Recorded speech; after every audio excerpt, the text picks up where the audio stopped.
This film takes place less than a year after the September 11th terrorist attacks. I bring this up because it radically altered the culture of the time, in ways that make this movie feel exceptionally ignorant of the time. I mean, this isn't America. What? Wait, what's happening? Even though, literally, the only reason I can comprehend that this movie is set explicitly in 2002 is because the director grew up in that exact year. Yes, this film takes place in Canada, not the United States, but all over the Western world. Canada, America, the UK, much of Europe. People were paranoid because 9/11 wasn't the only terror attack that had happened.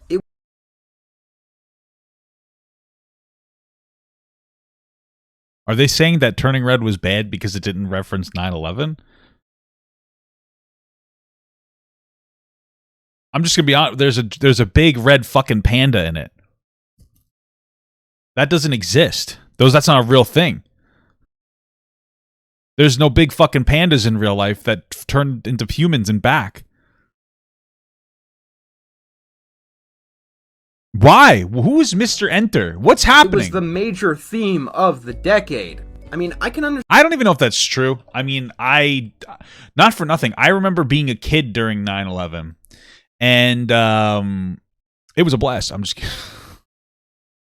I'm sorry. Okay. So. Okay. Sorry, that was a little too much. Anyway. I just remember going home from school early. It didn't really matter to me. So if you grew up during 9/11, you didn't really realize it. You know what I mean? You didn't really realize it. You didn't really internalize it. It was just like the way of life. And a lot of young people just didn't realize what was going on. That paranoia may have slipped into our lives without us knowing why. But that doesn't mean that it was like this, like a front and center type of a thing. Your best criticism of Turning Red was that nobody really blinked that, like nobody was that surprised that there were giant red monsters walking around. But it's whatever. It was a cute movie. Is this his entire video? So I watched Turning Red recently, the latest Pixar film. What took me so long to see this one? Well, I was actually avoiding it for a couple of reasons. Most notably, the trailer. I think that even people who like this movie will agree that the trailer is really, really bad. First, I don't know, I didn't even see the trailer. It showed me that everything I didn't like in a movie would be in this one, with a super in-your-face attitude. And it didn't really make any arguments of how a transformation into a red panda could actually carry a movie. It seemed like an incredibly light, simple premise. And the other reason that I didn't want to watch Turning Red at first was because if I did, I knew I'd have to talk about it. And if I knew I had anything why would you have to other than super glowing praise for it, we were going to have another Turtles situation. So I watched the film, and I have something other than super glowing praise for it. I thought it was great, by the way. I liked this movie a lot. I think it was almost underrated, that sounds weird because it's getting a lot of hype. But when I went to Disney, there was barely anything in Disney about it, although they might be opening something. I thought it was really good.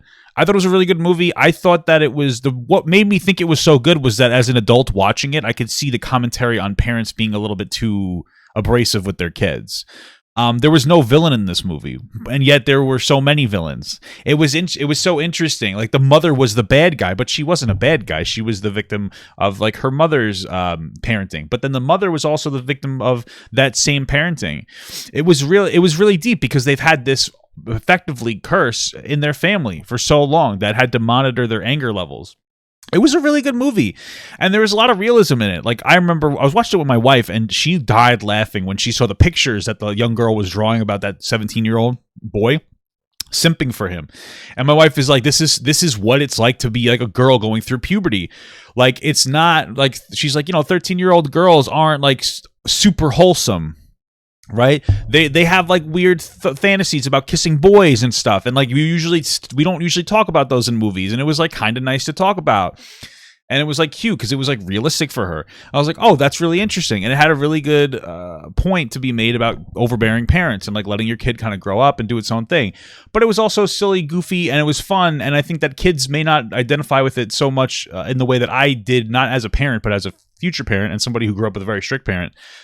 In a way where it's like, okay, maybe I should soften up before I have kids. The kids aren't going to identify with that, but they're going to identify with like the funness of the movie and the fact that I think that that the kid turning into a red panda was supposed to be like an analogy for getting your period and growing up. So I thought it was good. I thought it was really good. I thought it was a great movie. Yeah. I think that, and like Encanto, in the sense of not having like an overarching bad guy, it was more about like somebody doing a bad thing without realizing it, like the parents. And I really appreciate those movies because it's a bit more intelligent than just like, here's Ursula, you know. no offense to the Little Mermaid, but you know, obviously it was good. It's a nice little like turn. And now I'm going to talk about it. With the chaos and the drama this movie has caused, it's really tempting to just go one way or the other. Praise it for being shocking and daring and tackling new ground, or to go in the other direction and absolutely eviscerate the film. It's really cementing itself with the Ghostbusters effect. It's not a movie, it's a political argument. I don't know if I saw it as a political argument.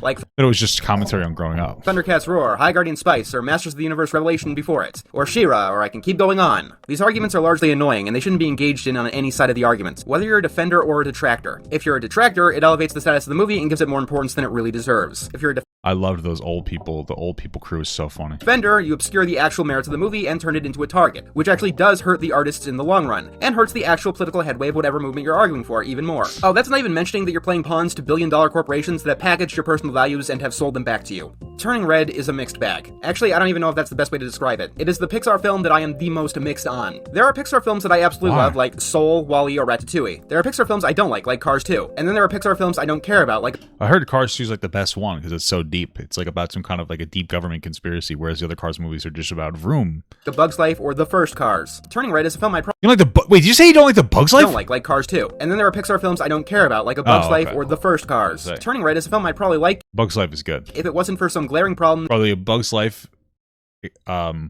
like movie thing inside of Disney was fucking awesome.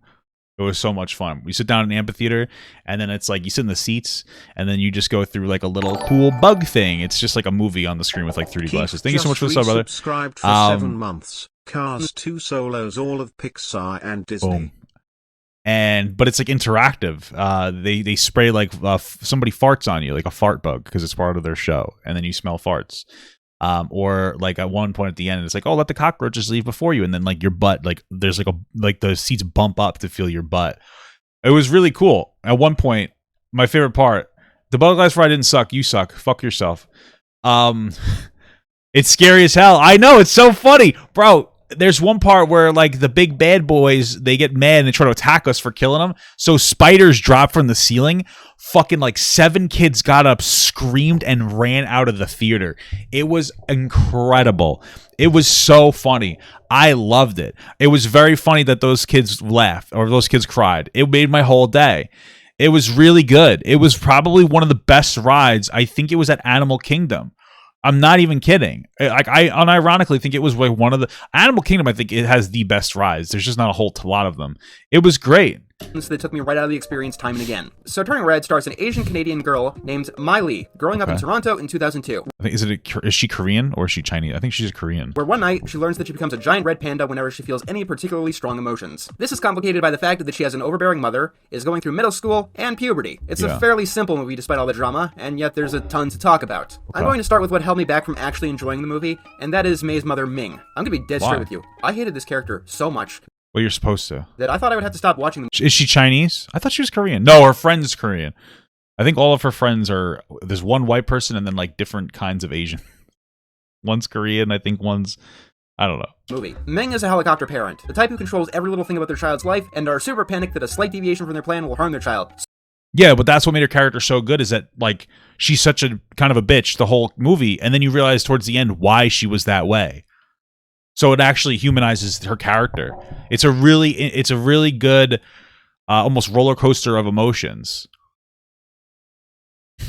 Like that's the whole point. You dislike her in the beginning. Like you start off and you're like, oh, she's a little overbearing, and then she gets worse and worse, and you hate her more and more and more, and then you realize why she's like that. And you're like, oh, and then you start to like it humanizes the character. That's what's so good about the movie. So they create this self-fulfilling prophecy where they hurt their child so much more than the rest of the world could. Every time that Ming was on screen, I was angry. The two most infamous bits you probably heard of: when she finds drawings of May's crush and drives her down to the store to show the boy in them what May did. And the other time is when she came down to school unprompted to try and give May menstrual pads without any self-awareness that she was doing it in front of her whole class. There's also a third moment that really struck me, and that's when May goes to Tyler's party, and Ming was so blind to any possible reasons that May might rebel, especially after the first 2 incidents, that she basically basically stops May from seeing her friends. Every time Yes. Ming was on screen, this was some of the most uncomfortable a Disney Pixar film has ever made me feel. And need I remind you that this is a film about puberty, in which the problem is solved with twerking. So, defenders will rush and say that this behavior is accurate, especially in Asian communities. And there's a kernel of truth to the kernel of truth here. Maybe, but it's more accurate because she knows her daughter is going to get to a point where she turns into a big red fucking bear. That's it. So it's like, oh, she's additionally like abrasive and controlling because she... And then you see when the mom transforms into a bear at the end, she's like a fucking Godzilla. sorry, that's racist. But she's fucking huge. She's like fucking... She's both of the Twin Towers, okay? So she's probably projecting her lack of control and how aggressive her like panda form is onto her daughter, which is not as big, right? So it's actually very clever. It actually makes a lot of sense. Asian communities are definitely at least stereotypically strict in upbringing. So, pardon my ignorance. Is it realistic to take a child's drawing of a crush, drag her down to a convenience store, and confront the person in said drawing in a store full of people? Talk to a girl, please. I'm not even like, I'm being completely unironic. Talk to a girl. Talk to a girl, like once in your life. I was like, this is you. I said the same thing. I was like, this seems unrealistic. My wife said, no, it's not. And she told me her story about like what happened when she was young. And I'm not going to say it to you guys. But like, talk to a girl. Now, is this exactly what would happen? No, but fundamentally, a massive over-exaggeration will be what happens. But when you don't grow up as a girl, you don't really understand that. Like, you really just have to talk to a couple of women. You know what I mean? I don't know if, that's it, brother. Just sit down and say, no bitches. Sit down and talk to a girl. I'll be like, yeah, what was your experience? Oh, yeah, this happened. Oh, my mom was crazy. Especially, like, this is something that I didn't know. Mothers and daughters fight constantly, but they love each other. They're like best friends, but they hate each other. It's fucking incredible. And like that's something that like my wife and my mother-in-law, that's how they used to be.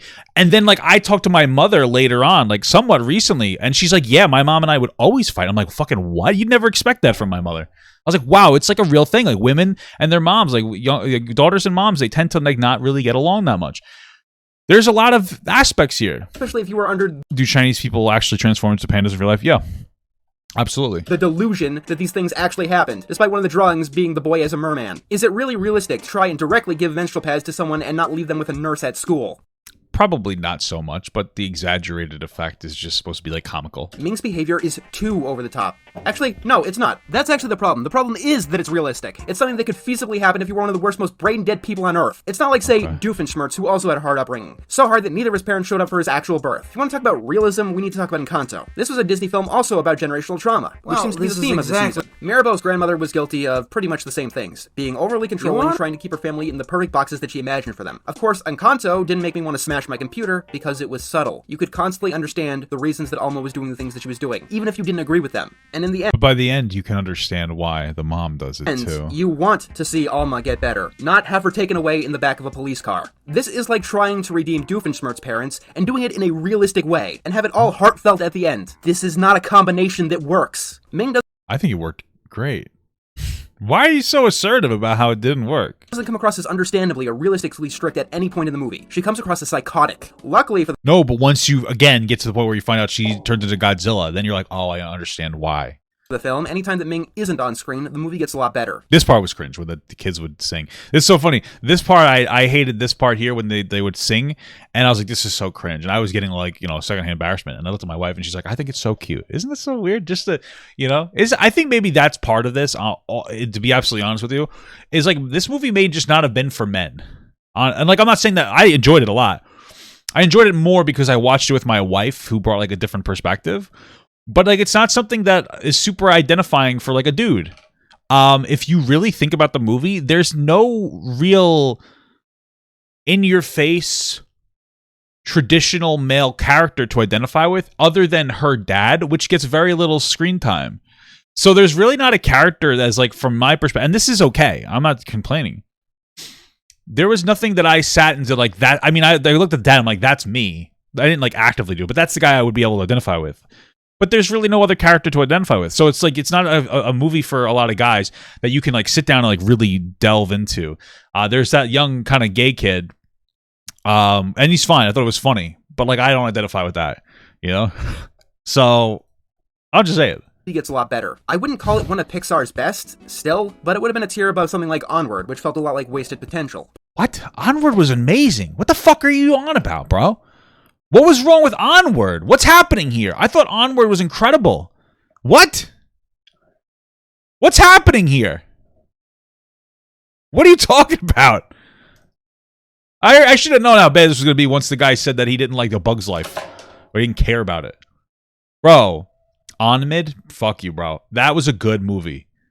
That was a good movie. Part of the Ming problem actually comes from the movie's style. It is a very much in your face, and takes a lot of cues from anime, with even mundane things being shot as over the top as possible, which is a baffling choice if you're making something that's supposed to tell some kind of down-to-earth lesson. Why? Dude, that's what all anime does. Fucking anime is cringe, and that's all it does. You definitely watch anime. There's no way you don't watch, like, fucking Naruto. How are you going to criticize a movie for taking elements of a show you definitely love? You definitely love Naruto, bro. There's no way that you don't come for Naruto. Come on, bro. Come on, bro. This movie really feels like it was made for the TikTok generation. I mean, it was, obviously. It was released in 2022. But the movie also takes place in 2002. And that creates many problems with the film. Like, I hear some of the slang in this film, like the word besties, and while that term did apparently exist way back when, you would not be hearing that in middle school. Why? What is this? What is this? What is this? What are you talking about? Didn't the creator write this movie like about them to an extent? So wouldn't they be using the slang that was back then? But also, who cares if they modernize some of the slang to reach the current day's audience? What is this criticism? Yeah, I looked it up. Like the word besties? I looked it up, and the word besties, they didn't really use it back then. I'm confused, bro. I'm confused, dude. And while that term did apparently exist way back when, you would not be hearing that in middle school. Why? The movie also overestimates how common cell phone use was among middle schoolers at the time. Bro. I disagree. 2002. I was 20... How old was I? Was I 12? I mean, maybe? Who cares? Maybe they did, but again, I guess that would be to relate to audiences nowadays who all have their phones. It's not a huge concession. Just keep in mind, there's a big red fucking bear in the movie. And realistically, that's not a thing. That actually, well, I think Asian people do turn into big bears, but they turn to panda bears, not red bears. So, I'm so confused. I'm just confused, bro. These are some interesting criticisms. This person didn't like the movie, which is fine. You don't have to like the movie. And then they decided to like go into like the details of what was so bad. It wasn't until the mid to late 2000s when cell phones became a common thing in middle schools. Like, unless the family was rich, even the adults at the time would be using beepers. The anime style also feels off due to the but you could use a beeper and a cell phone at the same time period. While anime did exist in the West, obviously, besides Sailor Moon or Dragon Ball, Pokemon, or Yu-Gi-Oh!, it was pretty niche until like 2005. Then we started getting tricklings of things like Zatch Bell, One Piece, and so on. I mean, see, I told you, this guy's a fucking weeb. How is he criticizing it? He's a fucking weeb. Anime definitely was there, don't get me wrong, but it wasn't the styling of the time. Speaking of which, what does that mean? What is because they use these eyes? This by 2002, boy bands were on the way out. That is literally the year that Justin Timberlake went solo, Bro, are you serious? Effectively ending the craze for a decade. 2002 wasn't He's going in because the boy bands were apparently not that relevant back then. Bro, come on! You're really just tearing into this. The boy band thing was funny. And they tied in the boy band really well to the main story, actually. It was very clever with the whole singing for the ritual. It didn't matter what you sang. That was a funny part of the movie. They're doing a ritual to remove the fucking demon bear out of this girl, and the guy running the ritual is like, "Yeah, you can." The grandma and all them sang the same song. It was like some like ancient hymn, Chinese hymn or something. And then the guy's dad's like, "You can sing whatever you want." Or the grandpa guy, he's like, "You can sing whatever you want. They just choose this." But and that was funny. And then at the end of the movie, they tie it together. It was a lot of things that worked really well for the movie. It was very clever. A very in-your-face time either. It was quiet. It was grungy. Linkin Park was one of the biggest bands in the world. Everyone was emotional and full of angst. Like, there's one guy in the school who has this emo look, and yeah, that is 2002 right there. The whole movie should look like that. And that's partially because there's an elephant in the room that you do have to realize if you want to say, golly geez, let's set this film in 2002 for no reason. This film takes place Didn't they grow up in 2002 or something? less than a year after the September 11th terrorist attacks. Incredible. I bring this up because it radically altered the culture of the time, in ways that make this movie feel exceptionally ignorant of the time. Even though, literally, the only reason I can comprehend that this movie is set explicitly in 2002 is because the director grew up in that exact year. Yes, this film takes place in Canada, not the United States, but all over the Western world. Canada, America, the UK. I mean, I already reacted to this part, though. Much of Europe. People were paranoid because 9/11 wasn't the only terror attack that had happened. It was the major theme of the decade. I mean, I can understand not wanting... I mean, I'm a New Yorker, and I kind of disagree. I was 12 back then, and like I said, like, you know, we knew it happened, but we didn't remember the specifics of it, so the kids wouldn't really be super in on it. But also, it's a movie. I agree with Mr. Ender. They needed to include 9/11 in the movie and show that America deserved it, like Hassan said.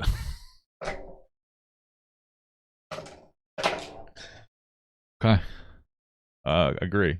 Everyone to be so fearful, as that goes against the tone that the movie is trying to establish. But you know what's so interesting, though, is that you're kind of disagreeing with yourself. Because on the one hand, you're saying that the mother was too overbearing and controlling. But then on the other hand, you're like, hey, 9/11 made people overbearing and controlling and paranoid. So then wouldn't the mother actually be representing the feelings that people would have after 9/11? Mindfuck, bro. I got you on that one, bro. But then you have very awkward moments if you actually were there and you do actually remember the time period. Like, the moment with... How old are you? How old are you? I'm not even kidding. You remember being there? This is exactly... You sound like a kid, which is fine. But I guarantee you that you're probably in your 20s or something, like your early 20s.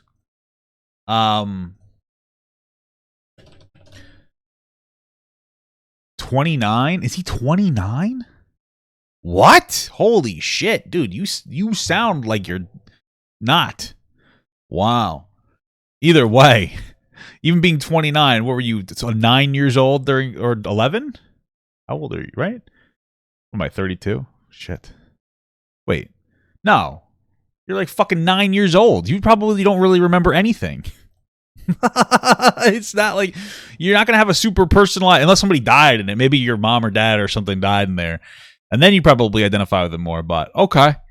Ming, this strange adult standing outside the school with a box. An adult that no one wants to account for, completely trying to obscure her appearance and getting attention of the kids in the school. In real world 2002, she wouldn't just be confronted by the school security guard, she would be tackled by the police and hauled in. Like, here's the thing. If they picked 1999 or 2000, or literally any year that was not 2002, this movie's setting would make a lot more sense. 1999, I could buy the in-your-face attitude, the boy band stuff. That was an optimistic year, despite everything else. Oh, he was Mr. Enter was actually in the building. Oh, that's why he's so distraught. Okay. What's going on at the time? And on top of that, the movie doesn't get anything at all by setting itself in 2002. The boy band Four Town could have been replaced with any other musical act. The lack of cell phones and surveillance technology doesn't matter because May was caught on the news, and being hidden really isn't a goal in this film. I mean, I wouldn't set it in 2022, obviously, but taking place in just a vague, unspecified time, like any other Disney Pixar film, would have done this one so much favor. Take away Ming, and you take away the setting, and what's left with the film? You have a nice little story about a girl having something supernatural happening to her and going through it with her friends. And that is a nice part of the film. It's amazing, really. What the trailers made look like was going to be the worst part of the film was actually, in the end, probably its saving grace. May and her friends have very good chemistry. I just wish the film could be only about that, and it took more cues from something like Stand By Me. Because every... Okay, let's see if we can read into these. How old? Okay, so the writers were... She and Julia Cho. So it sounds like they may have been sisters. One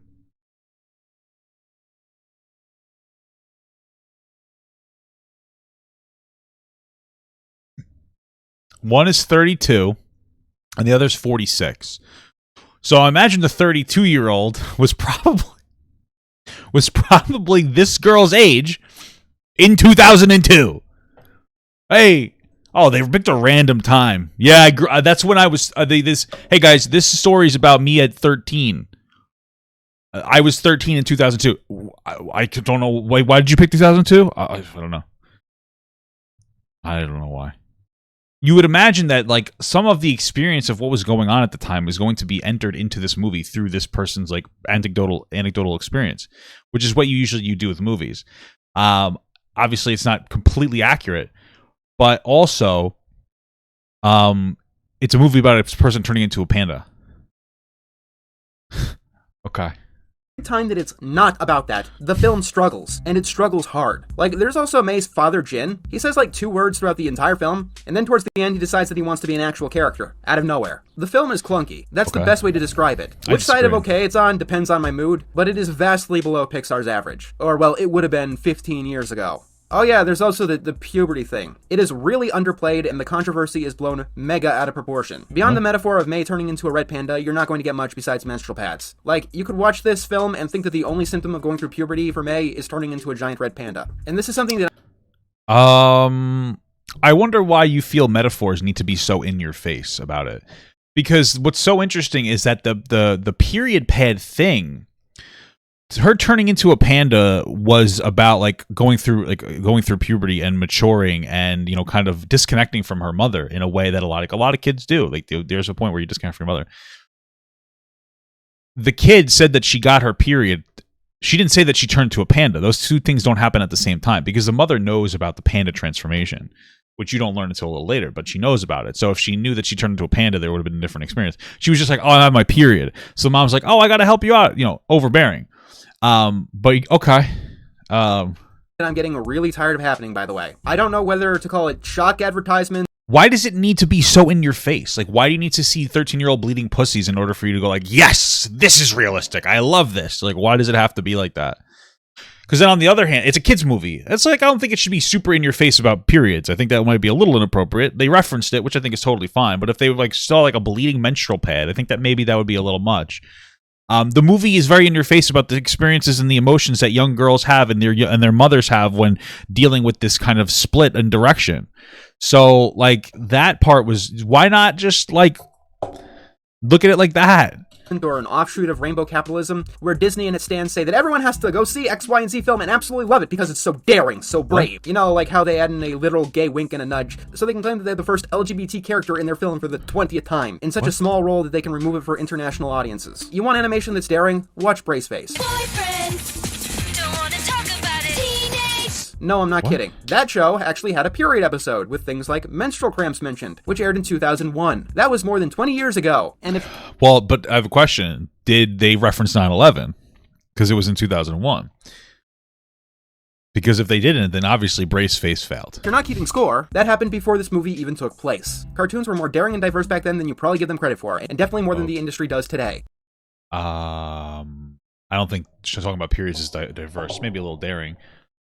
I mean, like, we used to have Ren and Stimpy. That was like a kid's cartoon. So obviously, if what's the establishment here, that like inappropriate things were shown? I mean, I don't even know what we're talking about anymore. Like, okay, they didn't explicitly talk about periods to enough.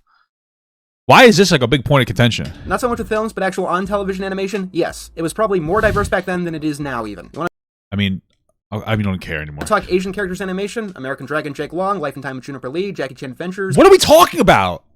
What's even happening right now? Why are we talking about this through like this fucking SJW lens? I personally didn't see a single person say you have to watch Turning Red because there's so many minorities in it. I didn't see anything about that. This movie was barely fucking hyped. I saw it and I was like, oh, literally, it's just about a fucking like Asian Canadian girl or like a Chinese Canadian girl. That's it. And you know what I thought? My first thought was like, oh, I really liked Kim's Convenience because I liked that. It's a show about I think Korean, Canadian Korean people. That was like, oh, that was a really good show. Maybe I'll watch this. And my wife's like, I really want to watch this. What are we talking about? We're talking about the wokeness. Not everything is overloaded with fucking wokeness. Just because wokeness exists doesn't mean that everything is like a fucking like an issue. This was just about some young Asian girl or an Asian woman who, or excuse me, a Chinese girl who wrote a movie about her childhood using metaphors of a fucking red panda and adding some of her own culture into it. I mean, this entire review is on the same scale as people coming and shitting themselves over there being demons in the movie and it's an anti-Christian movie. Like you're just on the other side of that. You're insane. Yume from Code Lyoko, Hi Puffy Yumi, and that is also ignoring shows that try to showcase many or all ethnicities like Class of 3000 or Hey Arnold. I'm not going to give easy credit for things that have already been done and done better 20 years ago. Or more, in the case of Hey Arnold. But if you want to keep giving credit to a mega corporation that stole your values and is trying to sell them back to you, keep on praising every little scrap of things that they will keep removing for an This is a problem when you're like too edgy, when you're too like edge woke, we're gonna call them. All of a sudden, everything that you look at is through like an idpol lens. Like everything you look at is like idpol. Like it's possible to create a piece of media that's not about white people without it being some kind of a fucking exclamation of diversity.